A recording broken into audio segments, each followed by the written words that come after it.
አባቶቻችን ከጉድጓድ ውስጥ ተቆፍሮ አይመጡም። እኛ ነን የሀገር ሽማግሌ። ስለዚህ ይሄ ነገር ተሞክሯል። ሽማግሌ ጠፍቷል። ዛሬ እርስ በርሳችን ተጣልተን የሚያስታርቅ ሰው የለም።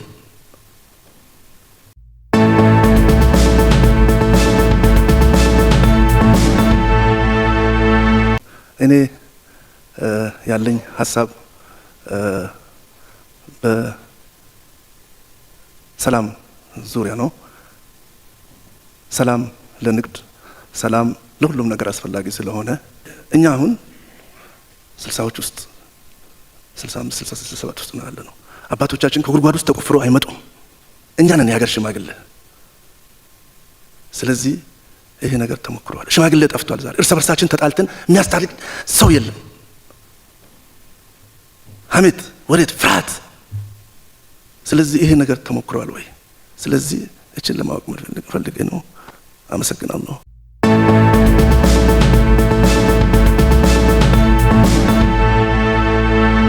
ለኛውን ትልቅ ቻሌንጅ የሆነው የመንግስት መመሪያና ፖሊሲ በየጊዜው መለዋወጥ ነው።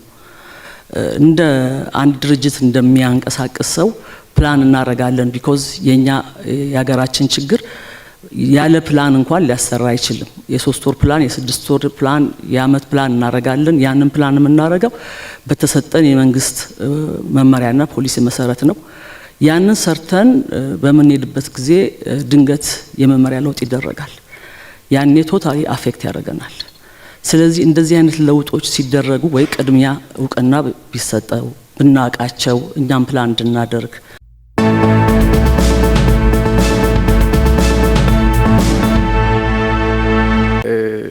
አሁን ላይ አንዳንድ ነገሮችን ማነሳው ምንድነው በተለይ ከኮራፕሽን አንፃር ከመንግስት መስሪያ ቤቶች ከትንሽ እስከ ትልቅ ድረስ በትንሽ ስራ ብር ነው የምንጠየቀው ማለት ነው። ማለት እኔ እስከማፍር ደርሻለሁ። ወረቀት ደብዳቤ ለማቀበል አይን ይታያል። ያው አንዳንዱ ደግሞ ቃልም አውጥተው ይናገራሉ። ለዚህ ግን መፍትሄ ይሆናል ብዬ የማስበው ምንድነው እዛ ተቋም ላይ ያለው መሪ ኃላፊነት የሚሰማው መሪ መሆን መቻል አለበት። ማለት ኃላፊውም እዚህ ነገር ላይ የሚሳተፍ ከሆነ ከስሩ ያሉ ሰራተኞች ያው ከዛ የተለየ ነገር አንጠብቅም። ስለዚህ ትኩረት መደረግ ያለበት ያንን ተቋም የሚመራው መሪ ምን አይነት መሪ ነው፣ ከሙስና የጸዳ መሪ ነው ወይ የሚለው ቢታሰብበት ብዬ አስባለሁ። ያው አሁን ከሰሞኑን ከከተማችን የምናየው ነገር አለ። እንዳየሁት ብዙ የንግድ ቦታዎች ፈርሰዋል።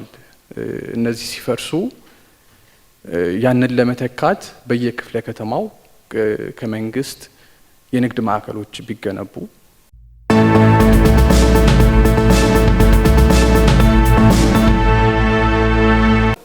አንድ ባንክ ላይ ብር እያለ ሁሉም ሰው የሚጠይቀው አሁን ላይ ባለው የመንግስት ቀረጥንም ጭምር ንግድ ባንክ እንጂ ሌላ ባንክ ላይ እየተስተናገርን አይደለም። ያሉት ባንኮች ቢያንስ 29 ወይ 30 ይሆናሉ። የመንግስት ቀረጥን አያስተናግዱም። ይህ እንዴት ሊፈጠር ይችላል? ይሄም ነገር ታይቶ መፍትሄ እንዲያገኝ ነው ምለው። አመሰግናለሁ። እኛ እናንተ የጠራንበት ዋናው ምክንያት ሁለት መሰረታዊ ምክንያቶች አሉ። አንደኛው ከፋም ለማም ከነችግራችሁ ኢትዮጵያ ውስጥ ስራ የሚፈጥር ጭንቅላት ይሄ ጭንቅላት ነው። ይነስም ይብዛም ብድርም ይጣ ያገኝም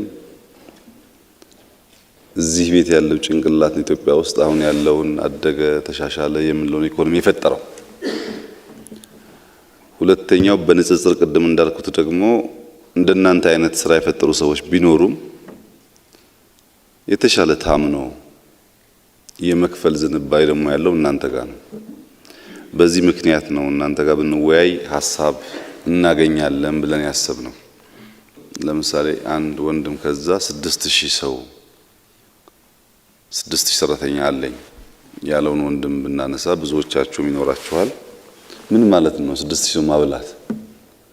አንድ ኢትዮጵያዊ ከራሱ አልፎ 6000 ሰው እያስተዳደረ እያበላ ምናልባትም ህይወታቸውን ያሻሻለ መኖር መቻል ማለት ምን ማለት ነው?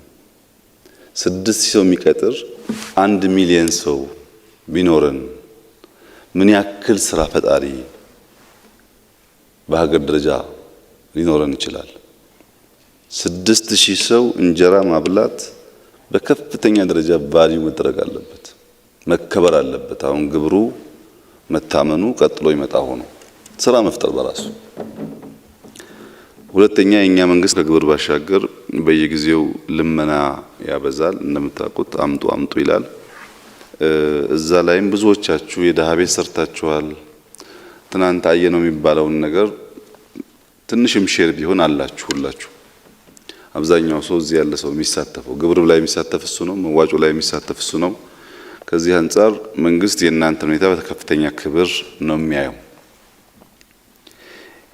ይህ እንደተጠበቀ ሆኖ ግን ምንድነው በመንግስትና ስራ በሚፈጥሩ ኢንተርፕረነር በሆኑ ባለሀብቶች መካከል ያለው ችግር ያላችሁ እንደሆነ ሁልጊዜም በችግር ላይ እንግባባለን። ኢትዮጵያውያን በችግር ላይ መግባባት ችግር የለብንም። ሽማግሌም ብትጠሩ አርሶ አደርም ብትጠሩ ማንም ብትጠሩ ችግር ላይ እንግባባለን። ወደ መፍትሄው ስንሄድ ነው ማንግባባው።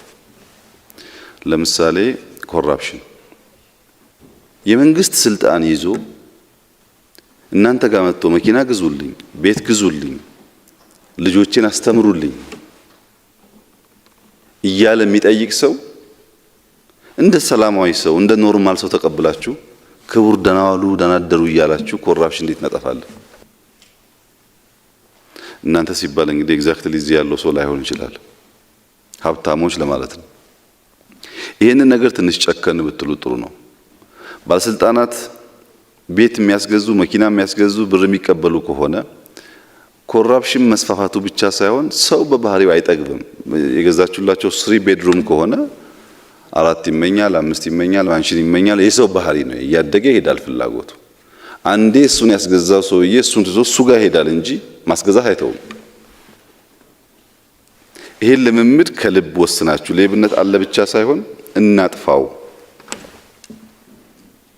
ሰው በተሰማራበት የሥራ መስክ በታማኝነት ማገልገል አለበት የሚለውን በከፍተኛ ደረጃ ብታግዙ ጥሩ ነው። የመንግስት ሰራተኞች በተገቢው ስራቸውን ሊሰሩ አይችሉም ወይም አልቻሉም የሚል በተለያየ መንገድ ሐሳብ ይነሳል። አሁን ሲቪል ሰርቪስ ሪፎርም እናድርግ፣ የኛ መንግስት ፕሮፐርሊ ዴሊቨር እያደረገ አይደለም ብለን ስንነሳ ስራው ሳይጀመር ምን ያክል ዘመቻ እንዳለ አስቡት። ችግር አለው ተቋሙ ተባለ። አዎ ችግር አለው፣ ገመገመን፣ አጠናን። ወደ እርምት ለመሄድ ስንፈልግ ግን በጣም አስቸጋሪ ነው። ወይ ዘር ወይ እምነት ወይ የሆነ ነገር ይነሳል።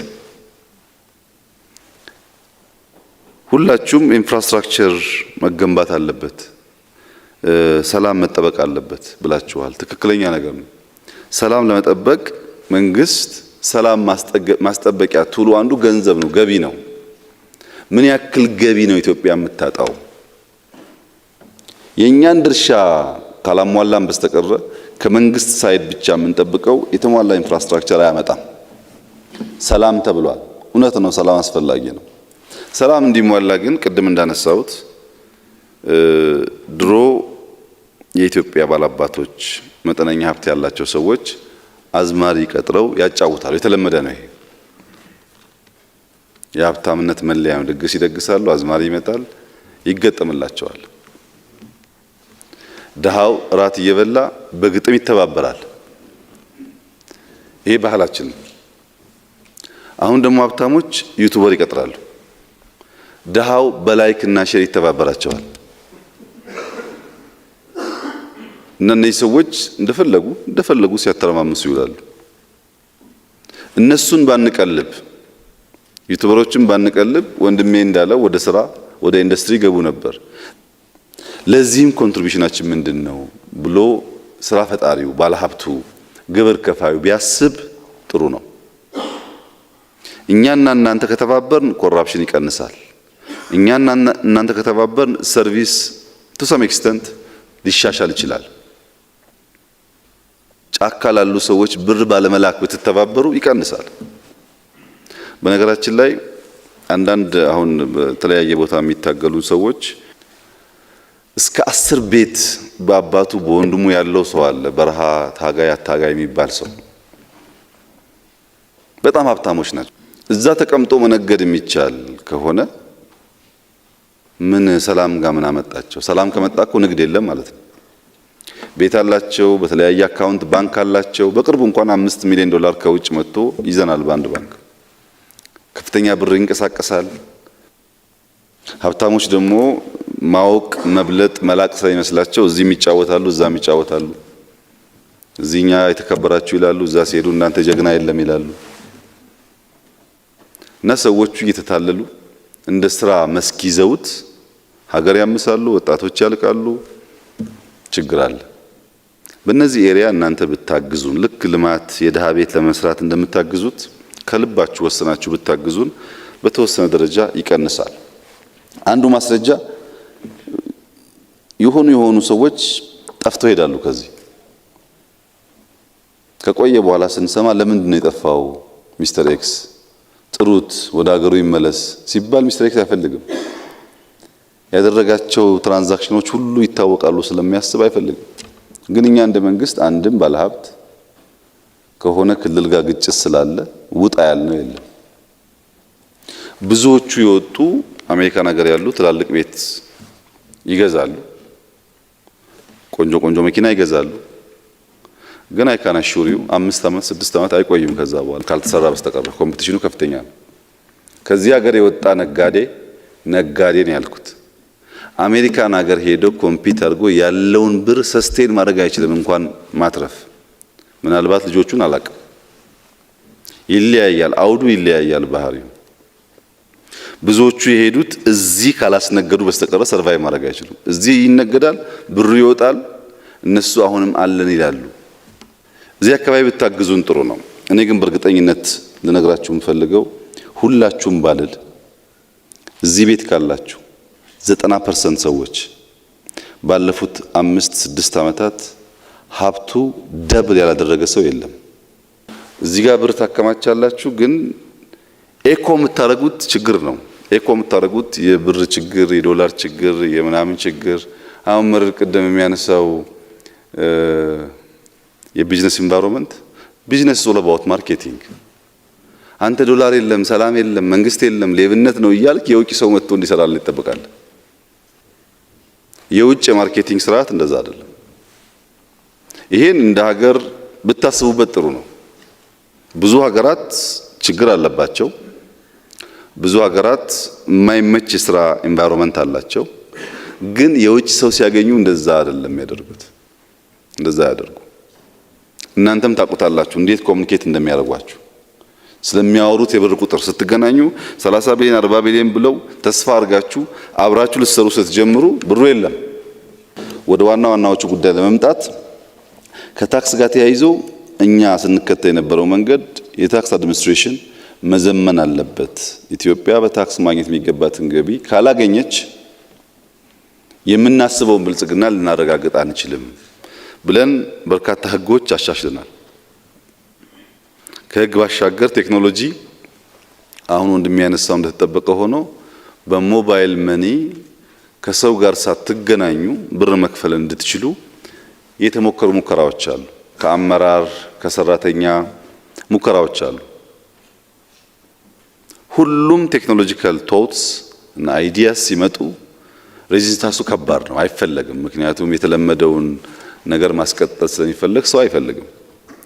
ግን የታክስ አስተዳደር ብናሻሽል የተወሰነ የታክስ ሁኔታችን ከተቀየረ የምናስበውን ነገር ለማሳካት ያስችላል ተብሎ ሙከራዎች ተደርገዋል።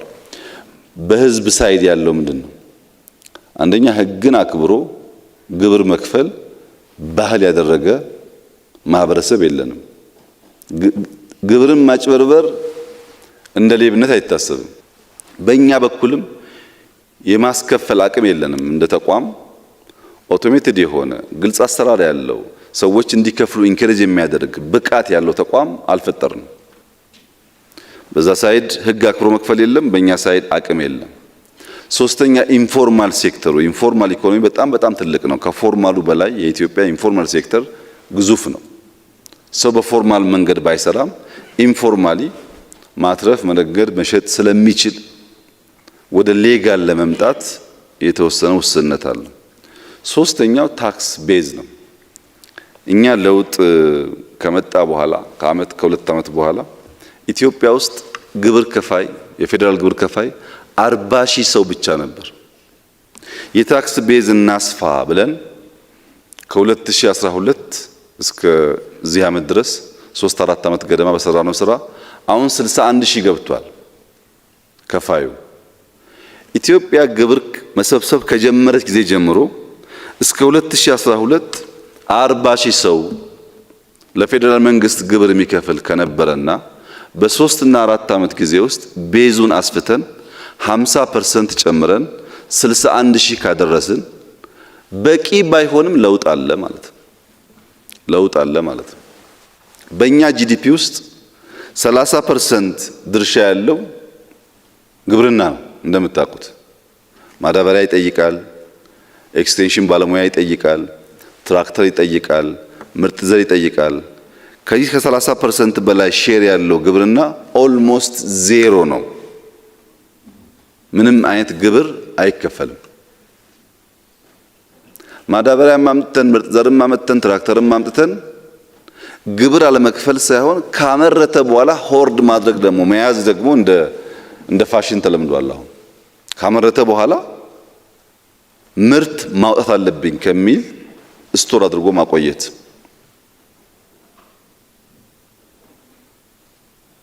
እንደዚህ አይነት ቤዞች እየሰፉ ካልሄዱ በስተቀረ ችግር አለ። አቲቲዩድ ቅድም ወንድሜ በስራ ባህል ያነሳው በስራ ባህል ብቻ አይደለም አቲቲዩድ ችግር ያለው በነጋዴው ሳይድም ከፍተኛ ችግር ስላለበት በዚህም ሳይድ ቢታይ ጥሩ ነው። በ2010 ለውጥ ሲመጣ የኢትዮጵያ መንግስት 235 ቢሊዮን ብር ነበር ገቢ የሰበሰበው። ያኔ ከነበረው ጂዲፒ አንጻር ከ10% ከፍ ይላል።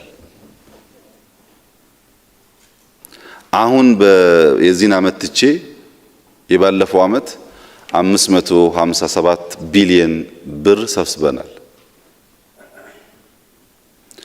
በጥሬው ስታዩት ባለፉት 5 ዓመታት የሚሰበሰበው ግብር በእጥፍ ከፍ ብሏል ቤዙም ስለሰፋ። ነገር ግን የኛ ጂዲፒ አሁን ወደ 9 ትሪሊየን እየተጠቃ ነው በብር። ከ9 ትሪሊየን 11% እንኳን ግብር ብንሰበስብ 1 ትሪሊየን በአመት መሰብሰብ አለብን ማለት ነው። አሁን 557 ከሆነ መሃል ላይ ከ400 ቢሊዮን በላይ የለም ገንዘብ ማለት ነው። ከባንክ ብድር ጋር ተያይዞ በከፊል ሐሳባችሁን እጋራለሁ። አሁን በጣም የተለጠጠ ፍላጎት ነው ያላችሁ። ለምሳሌ የዛሬ 5-10 ዓመት ለድሬዳዋ ሲሚንቶ ፋብሪካ የኢትዮጵያ መንግስት 10 ሚሊዮን ብር 20 ሚሊዮን ብር ዶላር ቢያበድረው በጣም ደስተኛ ነበር። ለሚ ግን በጣም ትልቅ ነው። ኢትዮጵያ የምታመርተውን ግማሹን ያክል ያመርታል።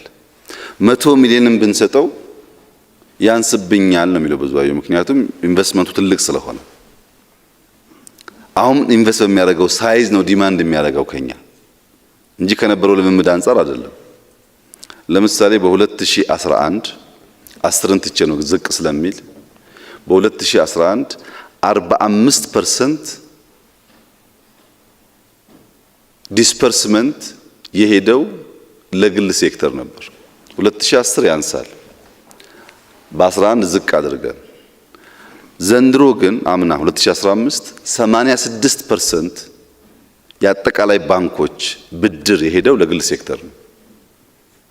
ኢን 3 years ከ45% 86 አድርሰናል። ያኔ የግል ባንኮች ቦንድ 27% ስለሚገዙ እንደምታውቁት ለማበደር የሚያስችል አቅም አልነበራቸውም። በ2011 236 ቢሊዮን ብር ነበር ያበደረው ባንክ። አጠቃላይ ባንኮች ለግል ሴክተር የሰጡት 236 ቢሊዮን ብር ነበር። ባለፈው አመት ግን 547 ቢሊዮን ብር አበድረዋል። አክቹዋል ፊገር የምታዩ ከሆነ ማለት ነው። አሁን ብሩ እያነሰ ሄደ ሳይሆን መባል ያለበት የኛ ዲማንድ እያደገ ነው። ተፈተናል። ብዙ ስራ ነው ያለን። ብዙ ስራ ስላለን በምንሰራው ልክ ብር አቅርቦት በቂ አይደለም ሲባል ትክክል ይሆናል። አክቹዋል ፊገሩ የሚናገረው ግን እናንተ የምትሉትን አይደለም። አሁን እኔ መንግስት የሚወስደውን አብዛኛውን ሼር ወደ ግል አዞርኩ ከ45 86 ኢማጂን አድርጉ እናንተ። እንደገና ብድሩን ከ236 ቢሊዮን 550 ገደማ ቢሊዮን ያስገብቸዋለሁ። እዚህ አድጓል ብሎ መተው ይቻላል።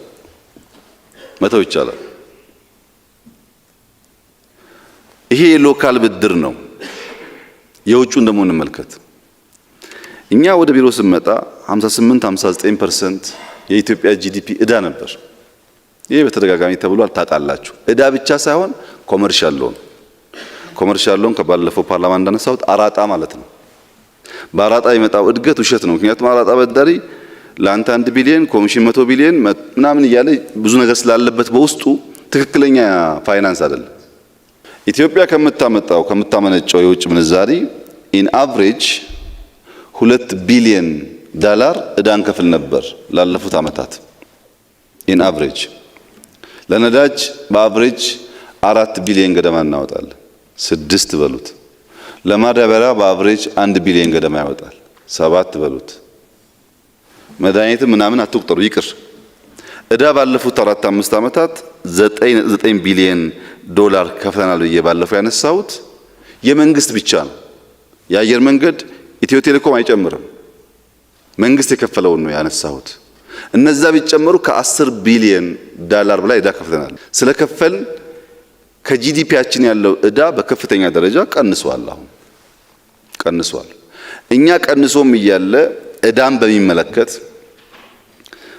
በዓለም አደባባይ ሁሌ የምንጮህበት ዋናው ምክንያት ያ ዕዳ ከሞላ ጎደል አራጣ ኢትዮጵያ ያልገባ የት እንደገባ የማይታወቅ ዕዳ እየከፈልን ስለሆነ ነው። ዕዳችሁን አስተካክሉ ምንለው ኮመን ፍሬምወርክ የሚባለው ዋና ሐሳብ አንከፍልም ሳይሆን ይሄ አራጣችሁን ወደ ኮንሴሽናል ሎን ቀይሩልን ነው። እንክፈል ግን ትክክለኛ የተሻለ የብድር ስርዓት እንከተል። ባለፉት ዓመታት እንደው ጥቂት ዳታ ብቻ በወስድ ወደ 6500 አይተምስ የእቃ አይነት በየዓመቱ ኢትዮጵያ ይገባሉ በተለያየ ነጋዴ። ከነዚህ ውስጥ በ2013 $14 ቢሊዮን ነው እቃ ያስገባ ነው ኢምፖርት። ከዚህ ውስጥ 10 ነጥብ ምናምን ቢሊዮን የፕራይቬት ሴክተር ነው። በ2015 አምና $17 ቢሊዮን ነው ኢምፖርት ያስገባ ነው። 11.1 ቢሊዮን ለፕራይቬት ሴክተር የተሰጠው። አሁን እንዴት ኮምፔር ታደርጋላችሁ? ድሮ ከነበረው ባለፉት 5 ዓመታት በድምሩ ፕላስ ኦር ማይነስ $75 ቢሊዮን ለኢምፖርት አወጣናል። 65% ለፕራይቬት ነው። ከዚህ ውስጥ ዕዳን፣ ነዳጅን፣ ማዳበሪያን ሳትጨምሩ ማለት ነው። ነዳጅ ኢትዮጵያ ከሞላ ጎደል 1.5 ሚሊዮን መኪና አላት። አሁን ከሞላ ጎደል 1.5 ሚሊዮን መኪና ውስጥ 15% ብቻ ነው የመንግስት፣ 85% የግል ነው የመኪናው ቁጥር። ሰብሲዲ እናደርጋለን ስንል 85% የመኪና ኦውነርስ ኢንዳይሬክትሊ ሰብሲዳይዝ ይደረጋሉ ማለት ነው። ነዳጅ 1 ቢሊዮን መንግስት አስገባን እንላለን እንጂ 85%ቱን ነዳጅ አቬሌብል ማድረጋችን ብቻ ሳይሆን ሰብሲዳይዝ እናደርጋለን። ከምናገኘው ዶላር ላይ ከ17 ቢሊዮኑ 11 ለፕራይቬት ሰጥተን 6ቱን ያዋለው ነዳጅ፣ ዕዳ ክፍያና ማዳበሪያ ነው። ዕዳም ባንከፍል ለእናንተ ብናቀርበው ገንዘቡን አይሆንም። ነዳጅም ባናመጣና ብናበድራችሁ ነዳጅ ከሌለ ልትሰሩበት አትችሉም። ማዳበሪያም ባንመጣ አሁን ኢንፍሌሽን የሚባለው ስንዴ ባናመርት ምን ሊሆን እንደሚችል አስቡት። ታክስ ማበረታቻ ደግሞ የለም አንበረታታም እንዳትሉ 2011 49 ቢሊዮን ነው ዲዩቲ ፍሪ የገባው አኑዋሊ። ባለፈው አመት 86 ቢሊዮን ብር ዲዩቲ ፍሪ ነው። ለማን ነው ዲዩቲ ፍሪ የሚሰጠው? ለእናንተ አይደለም እንዴ? ዲዩቲ ፍሪ አድጓል። ሎካል ብድር ዲስፐርስመንት አድጓል። የውጭ ምንዛሪ መንግስት ከዚህ ቀደም አብዝቶ የሚወስደው ወደ እናንተ ዞሯል። አሁንም ያልበቃበት ምክንያት በዛ ልክ ፕሮዳክቲቭ መሆን ስላልቻለ ነው። ፕሮዳክቲቭ መሆን አልቻልንም። ፕሮፐርሊ የገበያ ስርዓት ተከተለም አንሰራም። ለምሳሌ ኮንትሮባንድ ባለፈው ዓመት ብቻ ከ11 ቢሊዮን ብር በላይ የኮንትሮባንድ ዕቃ ተይዟል። ይሄ የደረስንበት ነው። ያልደረስንበት ደግሞ አስቡት ስንት እጥፍ እንደሆነ። ኮንትሮባንድ ስላለ ኢንፎርማል ማርኬቱ ሰፊ ስለሆነ ብዙ ገንዘብ ባልተገባ መንገድ ይወጣል። በ320 ገደማ ተቋማት ላይ ብቻ ኦዲት ተደርጎ ሁሉ ጋር ቢደረግ አላቅም ምን ያክል እንደሚመጣ ከ4500 ደረሰኝ በላይ ተጨበረበረ ነው የተገኘው። 320 ተቋማት ብቻ ታይተው ማለት ነው። ከ5 ቢሊዮን ብር በላይ ገቢ ማስገባት ሲገባቸው ያጭበረበሩት ተገኝቷል። እና ሲደመር ብር የዛሬ 3-4 ዓመት ከነበረው በእጥፍ ነው እያቀረብን ያለ ነው። አንድ የውጭ ምንዛሪ በእጥፍ ነው እያቀረብን ያለ ነው። ሁለቱም ደግሞ መንግስት ከሚወስደው አብዛኛውን ለግል ነው እየሰጠን ያለ ነው።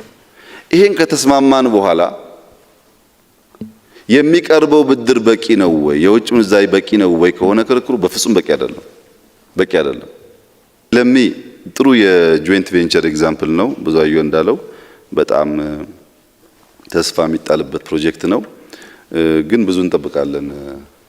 ብዙአየሁ ገና ብዙ እንጠብቃለን። አሁን ብታስቡበት ጥሩ የሚሆነው ብረት ላይ ከፍተኛ ፍላጎት አለ፣ ሮ ማቴሪያል አለ። በግለሰብ አትምጡ።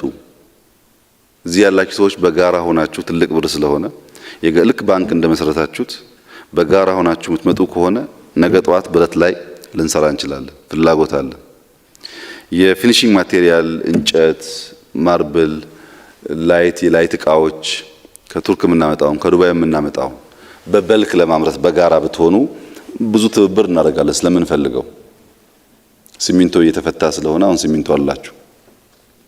ከዚህ ስብሰባ በኋላ ጫካን የምትጎበኙ ከሆነ ከፍተኛ ፍላጎት አለ። አሁን ሪል ስቴት ጫካ ለመግባት ሆቴል ለመግባት ከምዕራቡም ከምስራቁም ከፍተኛ ፑሽ አለ። እኛ እስካሁን ይዘነዋል። ዛይታ ያላችሁ በግለሰብ አንሰጣችሁ፣ ያው ከወሰዳችሁ በኋላ ባንክ ብድር ስለምትሉ ማለት ነው። በጋራ ግን ኩባንያ የምትፈጥሩ ከሆነ እናንተ እያላችሁ ለውጭ እኛ አንሰጥም፣ ቅድሚያ እናንተ ሰጣለን። ኳሊቲ ጊዜ ኮምፕሮማይዝ ሳናደርግ ማለት ነው። ይኸው ዛሬ ተደራጁ፣ ኑ ትወስዳላችሁ ነገር ሳትመጡ ግን በግል መሬት አጥሬ ባንክ የምበደርበት ካላችሁ እሱን አስተዳደረኛ ስለማንወደው ብዙ አንተባበርም። በኋላ ስታዩ በቦይለሚ አፕሮች በጆይንት ቬንቸርም ይሁን በጋራ ከሰራችሁ ቅድሚያ በብረት በሪል ስቴት በቤት ውስጥ የፊኒሺንግ ማቴሪያል ኢትዮጵያን ብትሳተፉ ያዋጣል። እኛም ብናገዝ ደስተኞች ነን። የፕሮፐርቲ ጉዳይ እኛ ማስበንበታል። ህግ ሊሻሻል ስለሆነ እናያለን አብረን። አዲስ አበባን በሚመለከት ሰሞኑን እንደምታዩት በጣም ብዙ ቦታ እየፈረሰ ነው። ለምንድን ነው ያላችሁ እንደሆነ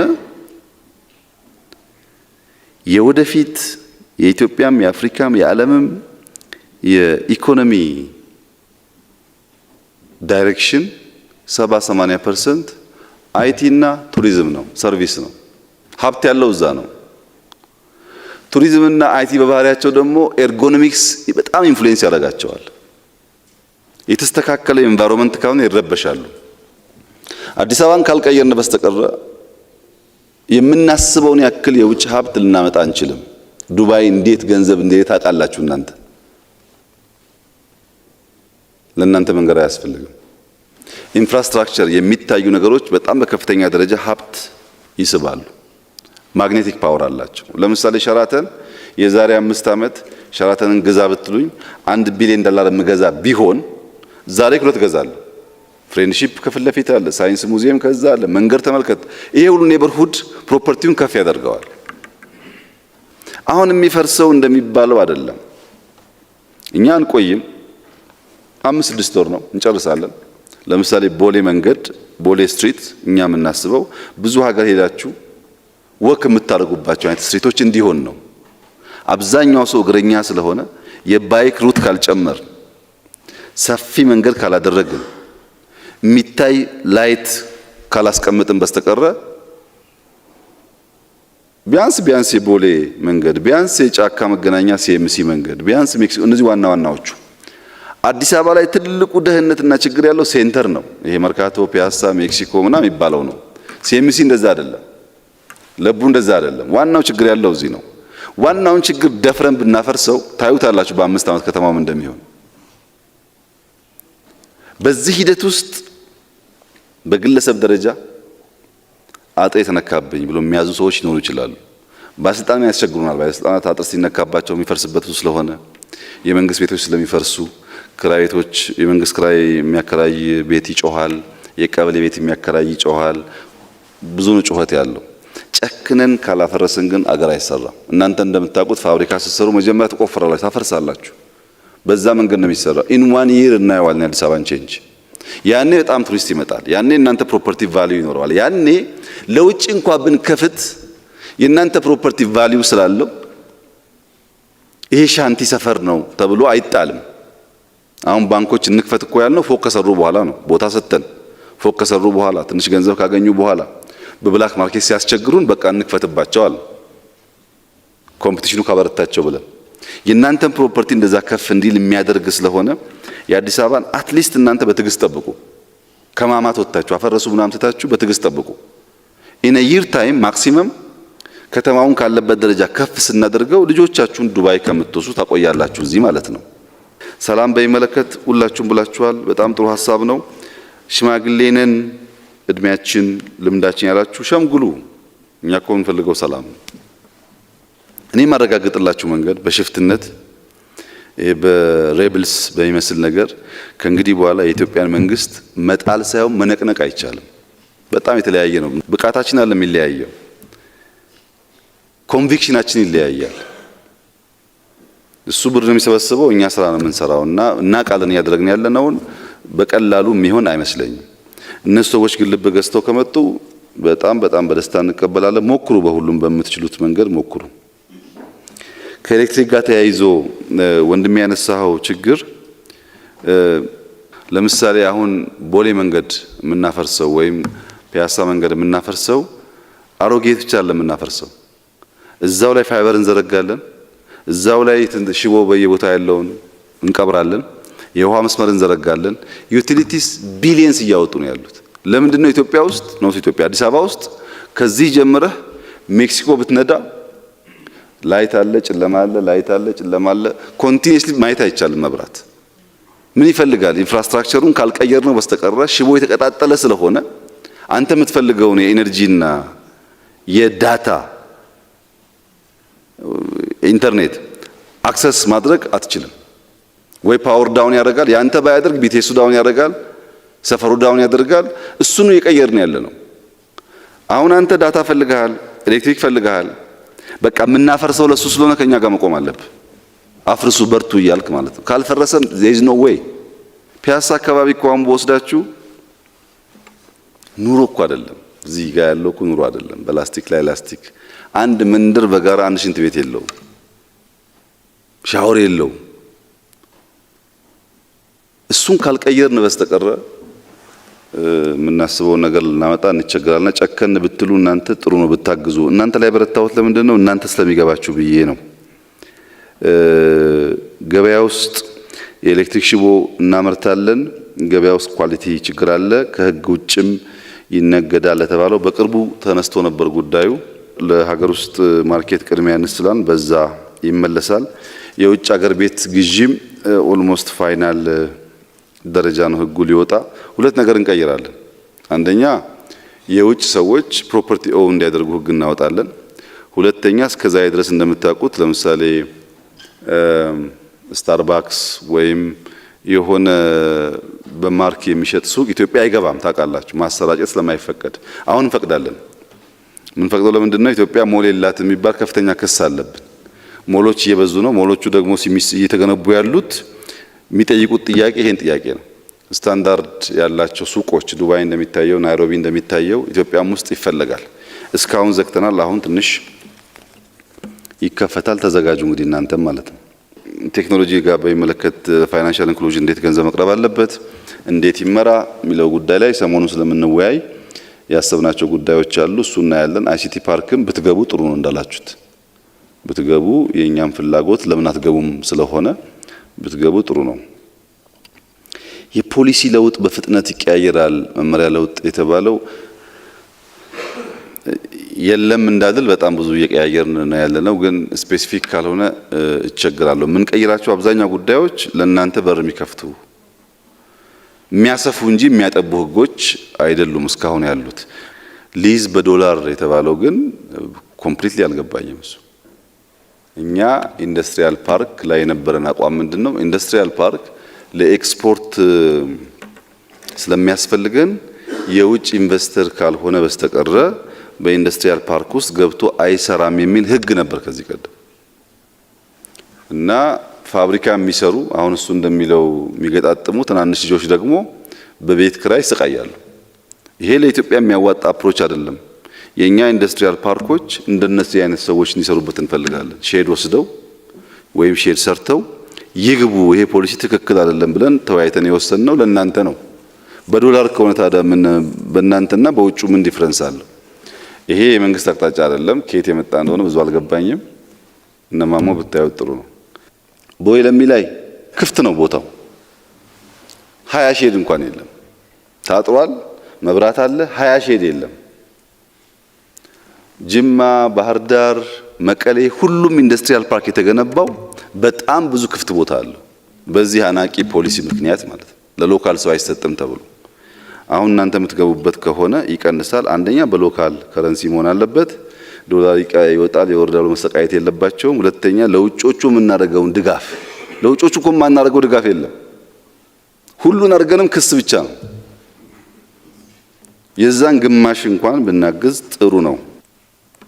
ካፒታል ማርኬት ያው እየተጀመረ ነው። በቴሌኮም ይጀመራል። ብዙ ህጎች የሚስተካከሉ ስላሉ ጥቂት ወራት ይወስዳል። ግን በቴሌኮም ማክሲመም በወር በሁለት ወር ውስጥ 10% ስለምንሸጥ በሱ ይጀመራል። እናንተ ተዘጋጁ። በጣም ያስፈልጋችኋል ካፒታል ማርኬት በብዙ መንገድ። ሞርጌጅ ሁለት ነገር ዮናስ ሁለት ነገር ብታይ ኮንስትራክሽን ሴክተር በጣም ኢምፖርታንት ነው፣ ስራ ያስይዛል። ለኢትዮጵያ ግን ኮንስትራክሽን በትክክል ስራ ላይ መዋሉን ካላረጋገጥክ በስተቀር ችግር አለበት። አሁን በእኛ ሁኔታ አዲስ አበባ ላይ ከ1 ሚሊዮን በላይ ቤት እጥረት አለ። ፕሮፐር ሃውስ ለሰዎች ቢገነባላቸው በጣም አዋጭ ነው። ግን ስትነዱ አስተውሉ። ወደ ቦሌ ቡልቡላ፣ ወደ ሲኤምሲ በጣም ብዙ ፎቆች የእናንተም የሌላም ሰው ክፍት እኮ ነው። እንደ ሀገር እኮ ኢንቨስትመንት ነው። ፎቅ እንገነባለን፣ ብድር እዳለበት ምናምን አለበት፣ ወይ ፎቁ አያልቅም ወይ አይከራይም። በጣም ብዙ ፎቅ እየተጠቀምንበት አይደለም።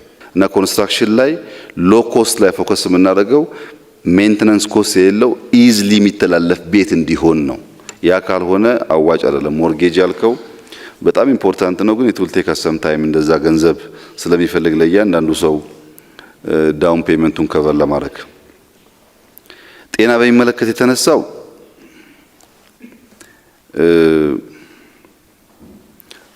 በግማሽ ብቻ ልውሰድ፣ እናንተ በግማሽ ልውሰድ። በተለይ የዶክተር ሆስፒታል ያስፈልገናል። 700 ሳይሆን ክሎስ ቱ $1 ቢሊዮን ነው የምናወጣው ኤቭሪ ይር።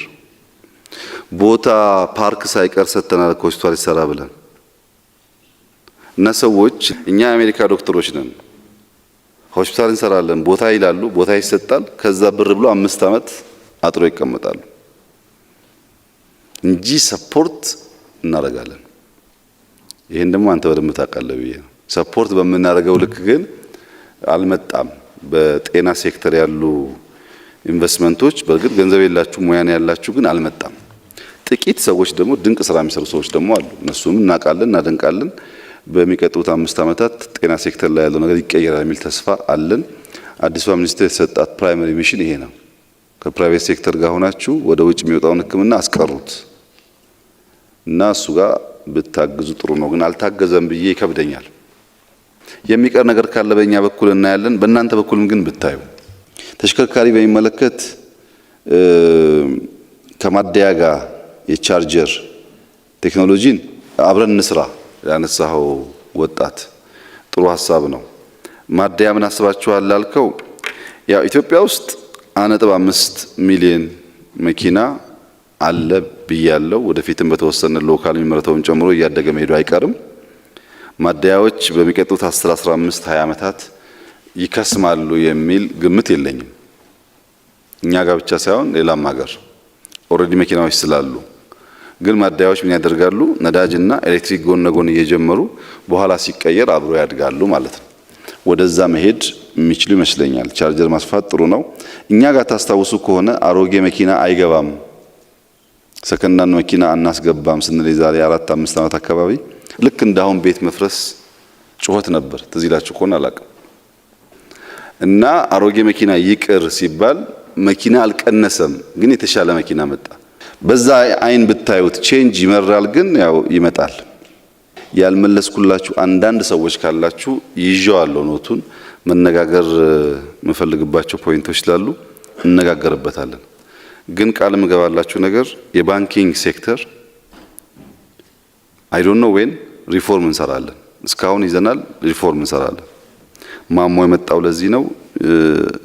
በጣም ጥሩ ነገር ጀምሯል፣ ይሰራዋል ብዬ ተስፋ አደርጋለሁ።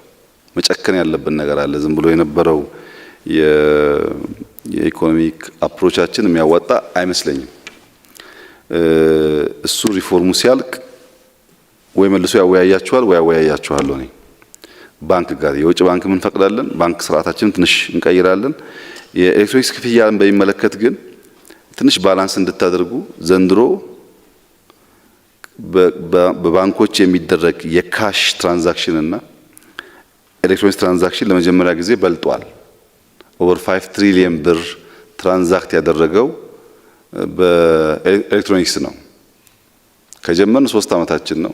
18 ገደማ ሞባይል ባንክ ሰርቪስ የሚሰጡ ተቋማት አሉ፣ ኩባንያዎች አሉ። አሁን በልጧል ፎር ዘ ፈርስት ታይም።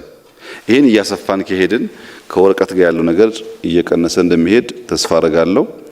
ብዙ እናሻሽላቸው እና እየተማርን ይሄንባቸው ጉዳዮች አሉ። ከናንተም ግን ብዙ ዲማንድ እናደርጋለን።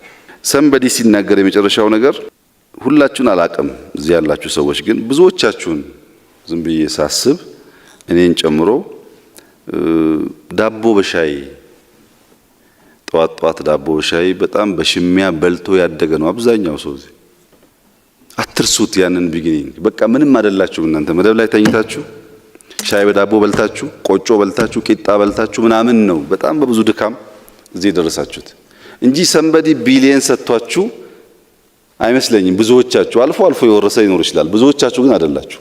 እና የተነሳንበት ነገር በጣም ትንሽ ስለነበረ የመጣንበት ፍጥነትን በጣም ፈጣን ስለሆነ አሁን የኛ እርካታ መሆን ያለብን ቶሎ ብለን ዳቦ በሻይ የሚሻሙ ሰዎች ማሳነስ ቁጥራቸው በሚል ብታስቡ ጥሩ ነው። እናንተ 10 መኪና ቢኖራችሁ 10 ቤት ቢኖራችሁ ከእንግዲህ በኋላ ብዙ ትርጉም ያለው አይመስለኝም። በዚህ መንፈስ ብንሄድ የሚሻል ይመስለኛል። አንዳንዶቹን ይዣለሁ፣ እንሰራበታለን። በፖሊሲ በምናምን የምናስተካክለው እናስተካክላለን። እናንተም አግዙ፣ ተጋግዘን በሚቀጥሉት ዓመታት ኢትዮጵያ ውስጥ ያለውን ነገር ትንሽ መልክ እናበጅለት እና ብታግዙን ጥሩ ነው። ኔክስት ይር የተወሰነ ፐርሰንት አዲስ አበባን እንቀይራለን። በአፍሪካ የተሻለ ካፒታል እናደርጋታለን ብለን ነው የምናስበው። ምን ነካካችሁ ሰዎች ካላችሁ እመኑኝ፣ ዘር፣ ሃይማኖት፣ ፖለቲካ የለበትም። ኢትዮጵያና አዲስ አበባ ብቻ ነው ያለችበት። አይበቃንም?